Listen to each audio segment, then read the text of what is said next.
Broadcasting live on AM 950, the Progressive Voice of Minnesota, and in the evenings on WCPT 820 Chicago's Progressive Talk. It is the Matt McNeil Show on your Friday. Good to have you with us, Matt and Patrick. Day one after the conviction of Trump, the felon that is running for the president of the United States under the Republican ticket.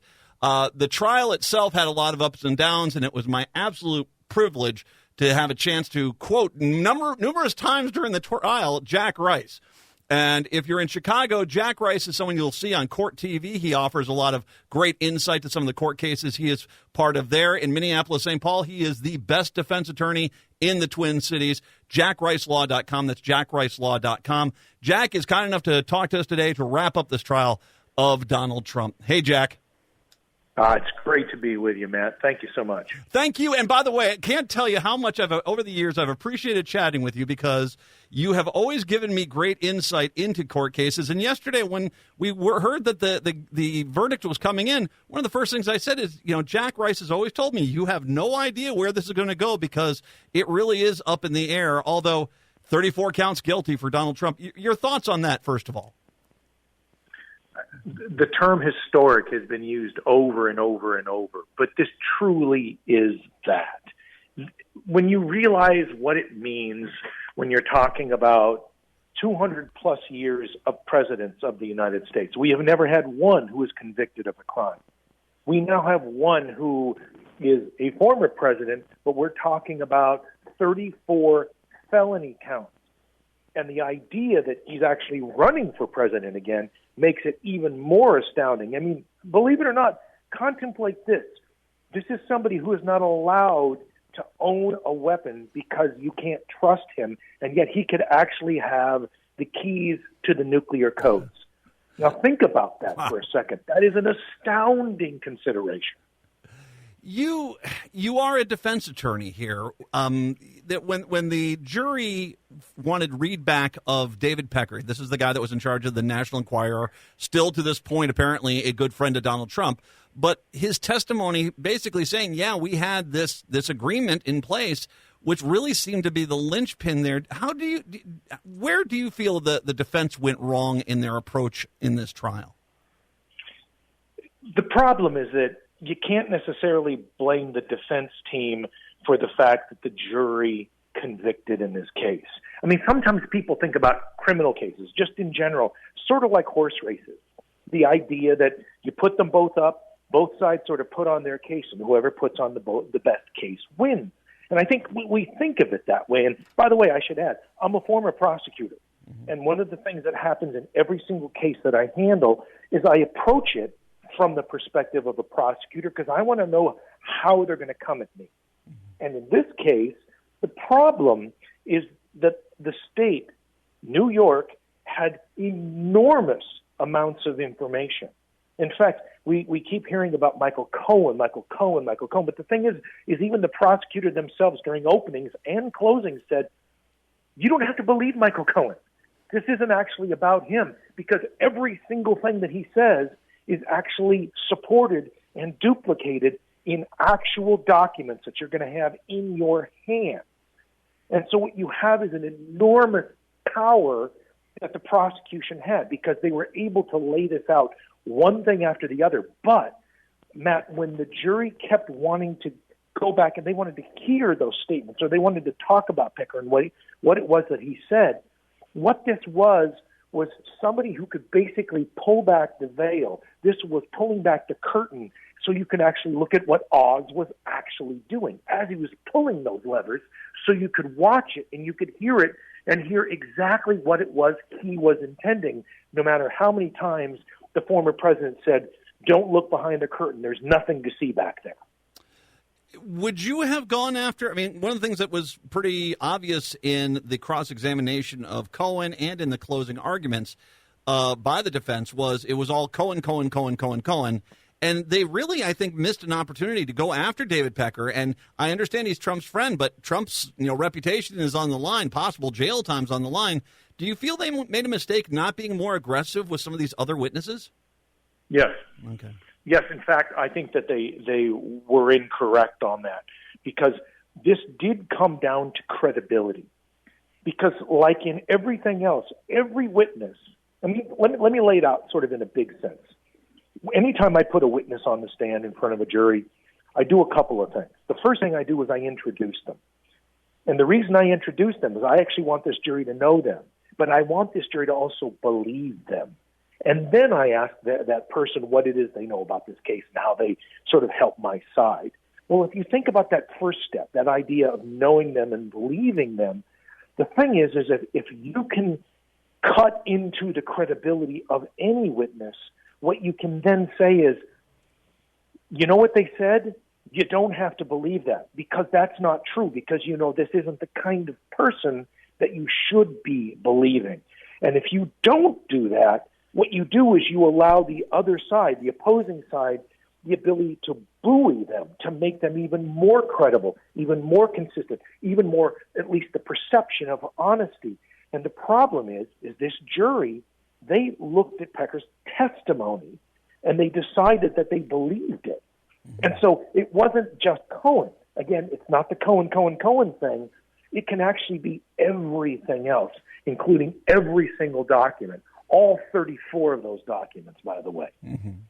This is kind of an example and something you've talked about before with other court cases you and I have talked about. It's just the cesspool was too big. I mean, Cohen is not a really nice guy. Trump is not a really nice guy. We're dealing with paying off people, and obviously the National Enquirer wasn't a really nice guy. Do you feel as if the fact that everyone here, I mean, not maybe outside of Hope Hicks and one of the other two people, but, you know, pretty much everyone that was in this trial was kind of a disaster, it nullified the impact of someone like Cohen himself being a disaster? You know, it's a fascinating question, and I've been thinking about that because I was actually watching Fox News as the verdict came down.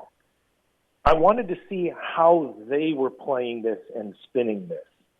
And the thing is that if you're in hell, you're not going to find any angels. And I do find it fascinating that the argument is, ooh, these are terrible people, and so therefore this was part of the conspiracy. I would argue on the other side of that Donald Trump decided to wrap himself around these terrible people. These were his people. Yeah. These are the best of the best. So you get to turn around and say, I'm going to spend my time with adult porn stars, and I'm going to spend my time with questionably ethical lawyers and people who manipulate the media because these are my people. And then you get to turn around and say, but you shouldn't trust these kinds of people. But they're your people, Mr. Trump. You're the one who chose them. And if anybody should pay a price for their character or lack thereof, it should be the people who choose to be by them. It's that sort of dogs, fleas thing. Yeah. Well, I'm sorry. It's just the truth. Which also then brings and leads into the point about Costello. Robert Costello was the defense's only witness. Well, actually, there was one guy that was another witness, was like paralegal. But he was really their star witness that was going to basically, knock down everything. He ended up being a disaster. And the entire time I'm watching them is like, why did you even bring this guy onto the stand? Because he's so much more damage to you than potential good.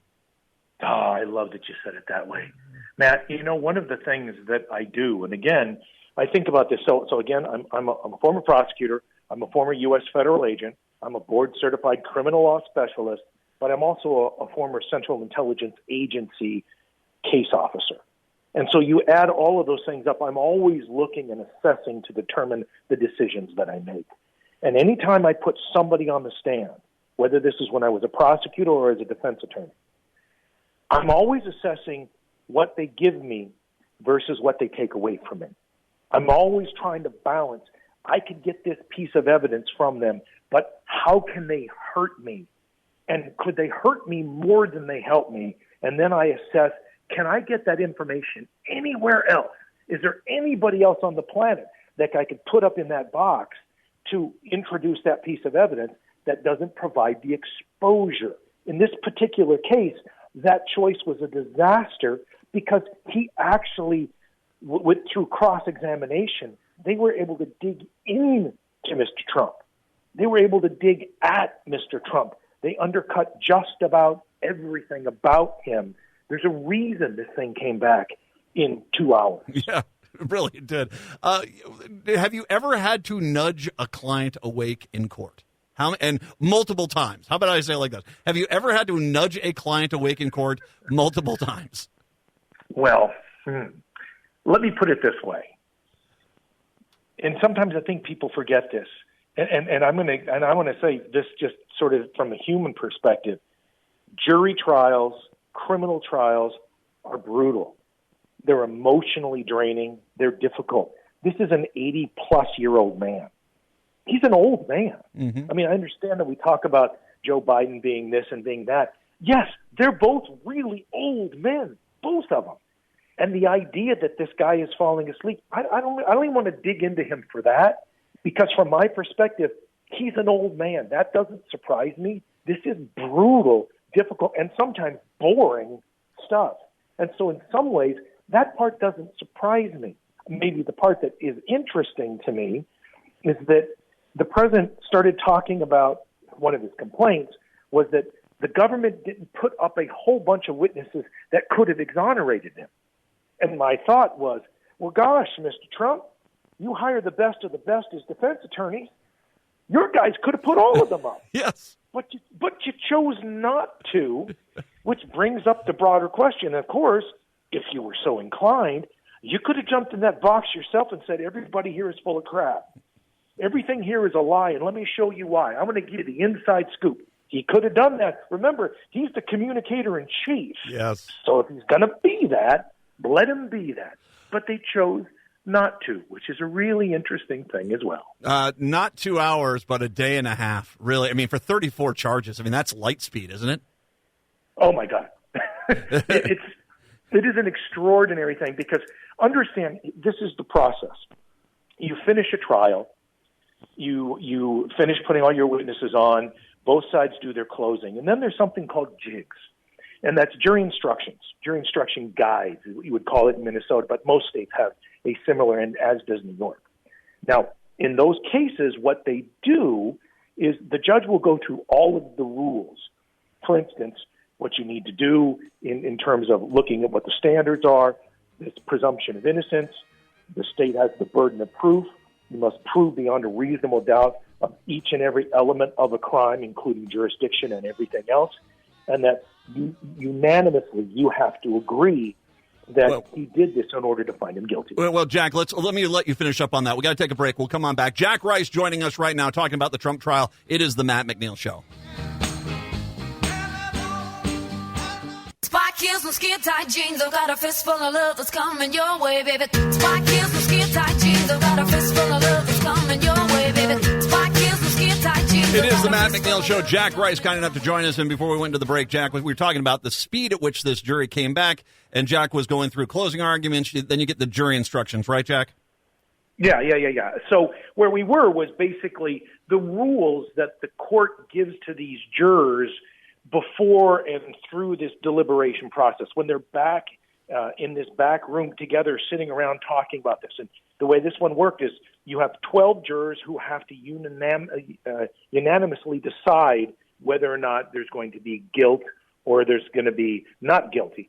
And in this case, there were several alternate jurors, but those are removed before they go back to do deliberations. Now, what has to happen, and this is part of what makes it amazing, is how fast this thing happened, is that what this jury did is they went through all of the jury instructions, probably, we don't know because we weren't there, but they went through all of these jury instructions before they actually made an ultimate decision. They want to make sure they're following the rules.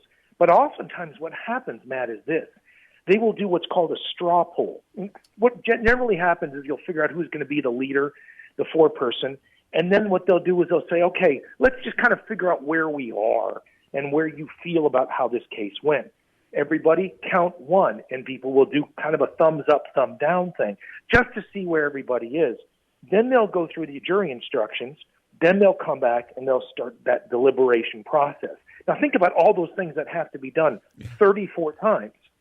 And they did all of that in a record pace. It's extraordinary. Oh, that it really. Remember, initially they were going to release the jury. I thought, okay, yeah, Friday we'll get this. And no, then they kind of shocked us with coming back on it. I want to talk just briefly here about the impact of Trump and every freaking Republican politician calling into judgment the court system, the judicial system, the jury, they're calling them out, calling out the judge. I mean, there's a real danger here. I mean, it's clear that the Republicans' mentality on how they're going to try to defeat this issue when it comes to the ballot box in November is to act as if this was entirely a fiasco. It was made up. There was nothing there, and it was just a kangaroo court. But the reality is they're doing a lot to undermine public faith in the judicial system, which wasn't exactly at stellar levels anyway. Matt, I've taught a lot about this over the last decades, and I've taught trial advocacy all over the world, Republic of Georgia, Istanbul, Turkey. I was in Russia before it blew apart, Kenya, Tanzania, South Sudan, Uganda, Thailand, the list goes on and on. And the reason I did it was because there's a concept called the rule of law. And the rule of law concept basically means that we have a system that applies in the world, and it applies to everybody equally, and that we all buy in. That's the concept of it. And actually, of the one thing that binds a society together, the rule of law piece is more important than probably everything else, because if you don't buy into that the system works, then everybody starts to sort of go their own way, and you see those schisms. Well, actually, Donald Trump started doing this back in 2015 before he was running, and then when he started running, that was part of what he did. And he attacked the political system, which we certainly saw on January 6th, but he was actually going after the legal system, too. He was going after justice and just about everybody else. The thing about this, the thing about what we are seeing, not just from Donald Trump, but from all of his supporters, is that they're going after this rule of law system that says this is a conspiracy and that you can't believe what it is that you see, that the system does not work at all, and that this conspiracy runs from the top down, and that Joe Biden is the one who controlled everything, and that when this all came down, it came down just as Joe Biden planned. Here's your problem. First of all, Joe Biden's in the White House, yes. This is a New York case. It's a state case, not a federal case. There's no way to work your way through that to get to the state case. They're independent in every sense of the word, hence this idea of state independence, which is a very Republican thing anyway. But then what you realize is this. It was a grand jury that came in and indicted this former president. It was then before a state court judge, not a federal judge, and a state district attorney who had to convince 12 people who were just average New Yorkers whether or not a crime was committed. Now, if you're going to accept this conspiracy premise, then you have to accept that somehow President Biden found his way essentially into the front room of every possible person who might have sat on that jury to convince them of the process that must be done in order to convict Donald Trump. Every single one. And then, of course, the 12 that were chosen because he talked to everybody in New York State to make sure that you would get those jurors. Who buys that? But the problem is there's a whole bunch of Donald Trump's supporters who do. I can tell you what it feels like to be teaching trial advocacy in war-torn countries where there is a civil war going on. I recall doing this in South Sudan in a place called Central Equatoria when East Equatoria and West Equatoria were in the middle of civil war battles as I was on the ground teaching.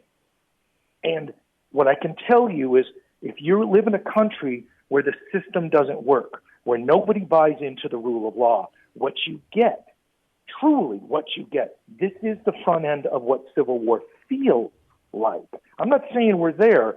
I'm saying if you don't buy into this kind of a system, then what you get is the schism that comes from everybody saying there is no system in place. I can do whatever I want. Black is white, white is black, blue is green, and alternate facts are facts. That is a problem that we will not be able to work our way out of if we continue down the path we are. Agreed wholeheartedly and well said. Final thing, we got about a minute left here. I wanted to just mention this points out, you talked about the New York trial. This points out why Georgia and now potentially Arizona are far more dangerous trials for Trump than the one in D.C. and the one down at Mar-a-Lago. Oh, without question. In fact, it frustrates me a bit on the Georgia one because if we look at what was going on down there, that actually was maybe the strongest case of the bunch. Yeah.